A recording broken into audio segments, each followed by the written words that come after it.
ఎంతసేపు అమ్మా? Half an hour sir. గంట నుండి ఇదే చెప్తున్నారు. మూర్తి గారు, ప్రోగ్రామ్ లో చిన్న చేంజ్.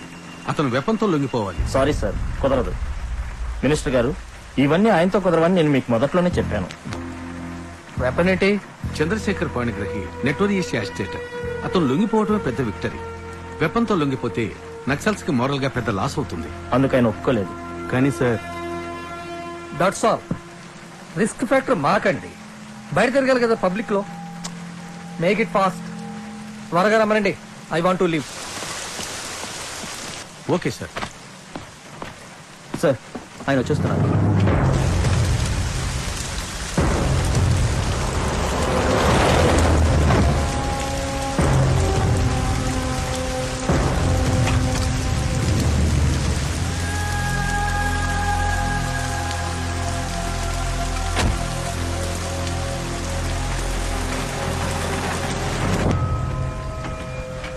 నమస్తే.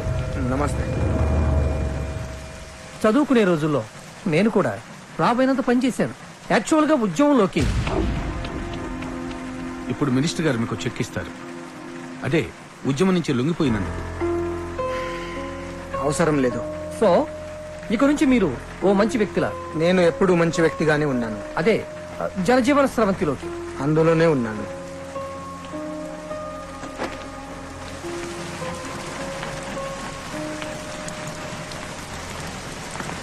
సార్, మీరు ఎందుకు లొంగిపోయారు? మీ ఆరోగ్యం బాగోలేదని కొంతమంది అనుకుంటున్నారు. ఉద్యమం పట్ల మీకు ఏమైనా సందేహాలు ఉన్నాయా? మీరు సెంట్రల్ కమిటీలో మెంబర్ కదా, ఇలా లొంగిపోవడం వల్ల. నా ఆరోగ్యం బాగుంది. గవర్నమెంట్ ఇచ్చిన రివార్డ్ తీసుకోలేదు. ఉద్యమం పైన నాకు పూర్తి విశ్వాసం ఉంది. వాటితో నాకు ఎలాంటి విభేదాలు లేవు. జీవితంలో ప్రతి పనికి రిటైర్మెంట్ ఉంటుంది. అలాగే ఉద్యమంలో నేను చేసిన పనికి కూడా రిటైర్మెంట్ ఉండాలని బయటికి వచ్చాను. Thank you. మిస్టర్ పాణిగ్రహి లొంగిపోయారు కదా, ఇప్పుడు మీరేం చేయబోతున్నారు? ఇంతవరకు అడవుల్లో బ్రతికాను. ఇక నుంచి జనంతో జీవిస్తాను.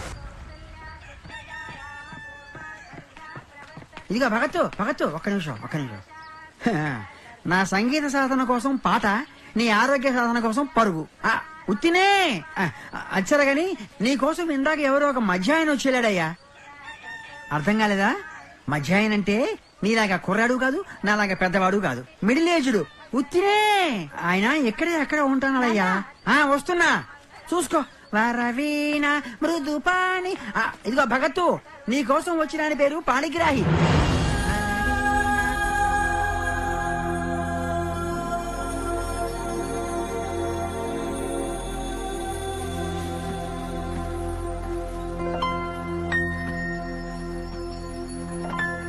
ఇండియన్ ఎక్స్ప్రెస్ మూర్తి గారు చెప్పారు నువ్వు ఈ ఊర్లో ఉన్నావని.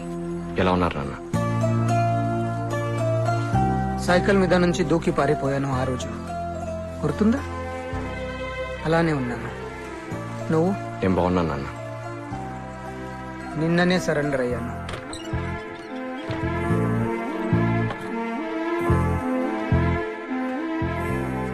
నాన్నగారు, టీ కాఫీ ఏదైనా? మర్యాదలు అవసరం లేదు, ఏదో ఒకటి చాలు.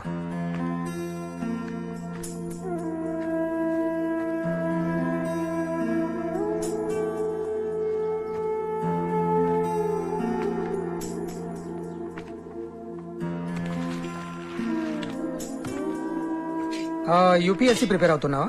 సివిల్స్ రాస్తున్నాను నాన్న. ప్రిలిమ్స్ అయిపోయినాయి. Next month mains. కలెక్టరా? కాదు, పోలీస్ ఆఫీసర్. నాకు టీ వద్దు, తినడానికి ఏమైనా పెట్టు. చేద్దానా నాన్న? పర్వాలేదు.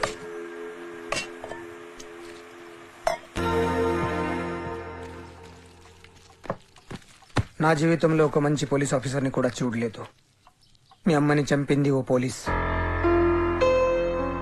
పోలీసింగ్ లో మంచి ఉండదు. ఎందుకు నవ్వుతున్నావు? ఆ రోజు పోలీసులు చంపాలనుకున్న అమ్మని కాదు నాన్న. అయినా మంచితనం కళ్ళకు కనపడదు. ఒక్కసారి పేపర్స్ చూడు. పోలీస్ అట్రాసిటీస్, లాకప్ డేట్లు, మానభంగాలు కనపడతాయి కళ్ళకి. వచ్చిపోయింది ఆ వ్యవస్థ. అది నీ అభిప్రాయం నాన్న. నిజం కాదంటావా? ఒకవేళ మీరు చెప్పింది నిజం అయితే ముందు మనం ఈ వ్యవస్థ మార్చాలి నాన్న. అందుకే నేను పోలీస్ ఆఫీసర్ అవ్వాలనుకుంటున్నాను. మంచిగా ఆలోచిస్తున్నావు. ఇంకో పోలీస్ అయినా మంచిగానే ఉంటావు. నాది మాట కాస్త స్పీడ్, మొదటి నుంచి అంతే. ఇక్కడ సెటిల్ అవటానికి ఓ 2 రోజులు పడుతుంది. నువ్వు దేంతో సెటిల్ అవ్వక్కర్లేదు నాన్న. మా నాన్నతో నేను ఎప్పుడూ అడ్జస్ట్ అయిపోయాను.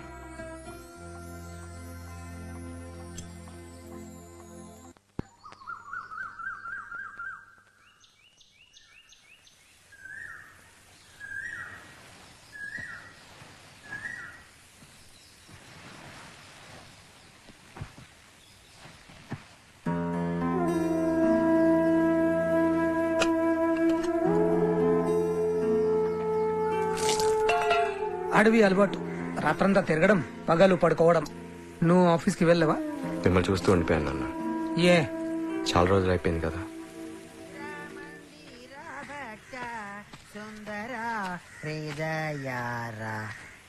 ఏమయ్యా భగతు, ఇంటికి ఎవరో చుట్టాలు వచ్చారటుంది. ఉత్తినే. అయ్యా నమస్కారం, నా పేరు సిరిగిరిరాజు, పక్క వాటలో ఉంటాను. ఉత్తినే. ఉత్త సిరిగిరిరాజు అనే కంటే సంగీత సిరిగిరిరాజు అంటే ఊళ్ళో అందరికీ అర్థమవుతుంది. సంగీతం పాఠాలు చెబుతుంటాను. ఉత్తినే. ఫీజు తీసుకుని మీరు వీడి నా కొడుకు. వారిని. ఏమయ్యా భగతు, మీ నాన్నగారు వస్తారని చెప్పలేదే? ఉత్తినే. అసలు నాన్న ఉన్నాడని చెప్పాడా? భలే వాళ్ళండి, అది కూడా చెప్పాలా? అయినా స్వరాలు లేకుండా, సంగీతము, తల్లిదండ్రులు లేకుండా పిల్లలు ఎలా పుడతారండి? ఎక్కడో ఏదో వ్యాపారం, ఉద్యోగం చేస్తూ ఉంటారనుకున్నాము. ఇంతకీ ఏం చేస్తుంటారు తమరు? ఉత్తినే. నాన్నగారు నక్సలైట్ ఉద్యమంలో పనిచేశారు. అమ్మో. కూర్చోండి. ఇక్కడ కూర్చుంటాను సార్, కంఫర్టబుల్ గా ఉంటుంది.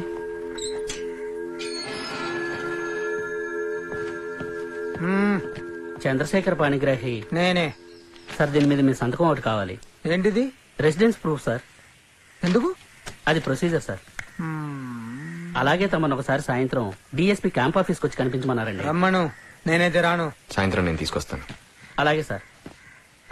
పోలీసులతో అలా మాట్లాడతారేమిటండి? ఉత్తినే. వాళ్ళు మనుషులేగా. అమ్మో. శ్రీవల్లి పిలిచావా? వస్తున్నా. అయ్యా, ఏదో సాఫ్ట్ గా సంగీత పాఠాలు చెప్పుకుంటూ స్మూత్ గా బతికేస్తున్న వాడిని సడన్ గా ఖాకీ డ్రెస్ వేసుకుని పోలీసులు వచ్చేసరికి గుండె గాబరా పడింది. నాకు పోలీసులు అంటే భయం. ఉత్తినే.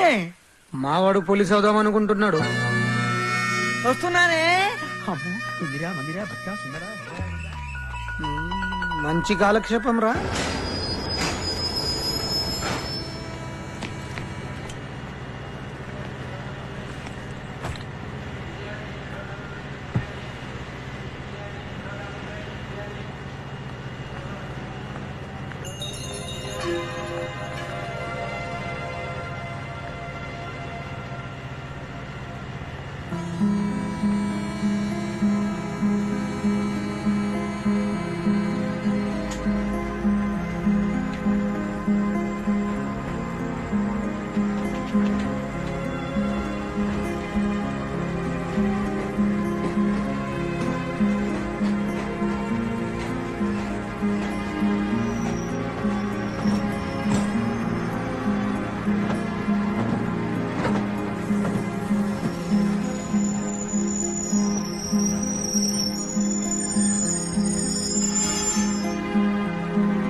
ఎక్స్క్యూజ్ మీ, ఏమైనా ప్రాబ్లమా?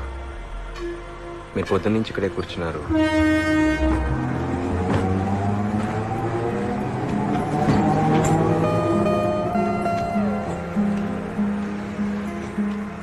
మీరు ఎవరికోసమైనా వెయిట్ చేస్తుంటే రేపు ఉదయం వరకు ఇక్కడే ఉండాలి. పొద్దున్న నుంచి మీరు ఏమైనా తిన్నారా?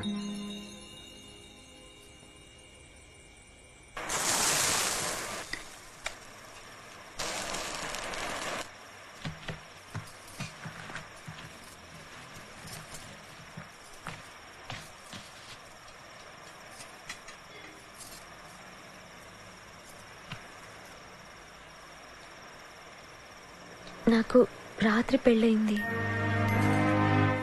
తెల్లవారుజామున అప్పగింతలు అయిపోయాయి. మా ఊళ్ళో అమృతం బాబాయ్ కట్నం డబ్బులు సర్దుతానన్నాడు. అవలేదు. పచ్చడి నాన్న నన్ను వీళ్ళతో పంపించి డబ్బులు తీసుకొస్తానన్నారు. రాలేదు.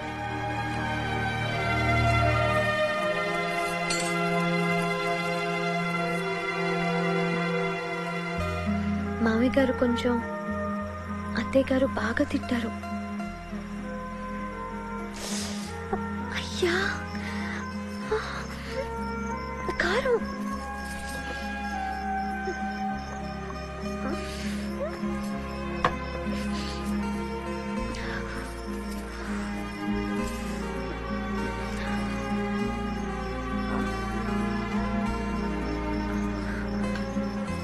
పచ్చడి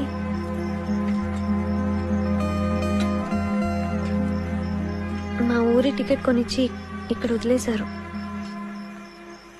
డబ్బులు తీసుకొస్తేనే రమ్మని నాన్న చెప్పారు.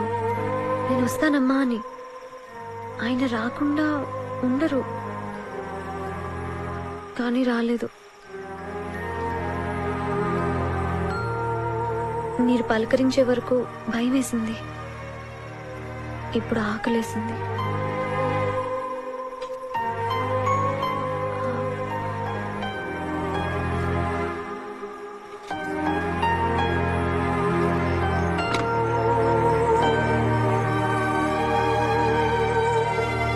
సుబ్రహ్మణ్య శర్మ గారు ఉన్నారా? మీరెవరండి? నేను రణస్థలి నుంచి మాట్లాడుతున్నాను. ఆయన మధ్యాహ్నం 3 గంటలకు చనిపోయారండి.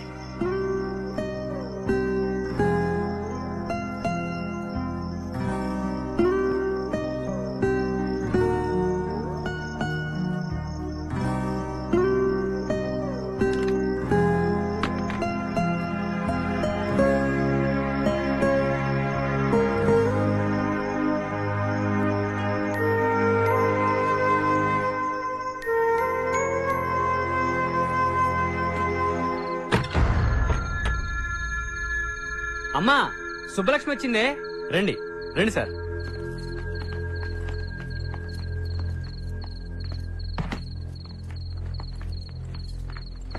ఇతనెవరు? బావగారేరి?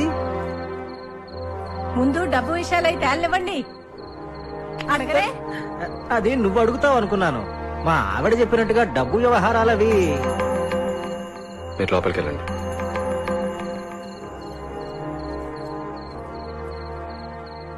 మీతో అంతకన్నా ముఖ్యమైన విషయం ఒకటి చెప్పాలి. ప్రో నోట్లు అవి ఏమైనా ఇస్తారేమో. ప్రో నోట్లవి అసలు కుదరవు, ముందే చెప్తున్నాను. వాళ్ళ నాన్నగారి వాళ్ళ మధ్యాహ్నం చనిపోయారు. ఆమెకి ఇంకా తెలియదు. అయ్యో రామా, అయ్యో రామా, ఆ సంగతి చెప్పకుండానే కొంపలోకి దూసుకొచ్చారా? ఇది అసలే మడి ఆచారాలతో ఉండే ఇల్లు. అది కాదే పాపం, వియ్యంకుడు కదా. వియ్యంకుడు మీ బొందాను. మీరు వెళ్ళి చావండి. సిగ్గు లేకపోతే సరి. ఆయనే వియ్యంకుడు ఇంత మోసం చేశాకను. చూడండి, మీ కోడలు రైల్వే స్టేషన్ లో ఒంటరిగా ఉంటే తీసుకొచ్చాను. అవ్వా అవ్వా, ఎవడో ముక్కు మొహం తెలియని వాడు తీసుకొస్తే వచ్చేయడమేనా? ఒరేయ్, ముందు జస్ట్ బయటకు రమ్మని పిలవరా. దానికి బుద్ధి లేకపోతే నీకైనా ఉండొద్దు. రైల్వే స్టేషన్ లో ఎవరికి లేని బాధ నీకే వచ్చిందా? మీ భర్త మిమ్మల్ని వదిలేసి మీరు ఒంటరిగా రైల్వే స్టేషన్ లో కూర్చున్న ఇలాగే చేసేవాడిని. అయ్యా, నీ సంస్కారానికి నీకో నమస్కారం. కావాలంటే నీ కొంపకు తీసుకెళ్ళా దరిద్రం. ఇంకోసారి మాత్రం మా ఇంటికి రాకండి. ఇంకా అలా నిలబడ్డారే? వెళ్లి తులసి తీర్థం, పసుపు నీళ్లు పట్టుకురండి. ఇల్లంతా చల్లుకుని చావాలి. ఎదవ దరిద్రం, ఎదవ దరిద్రం.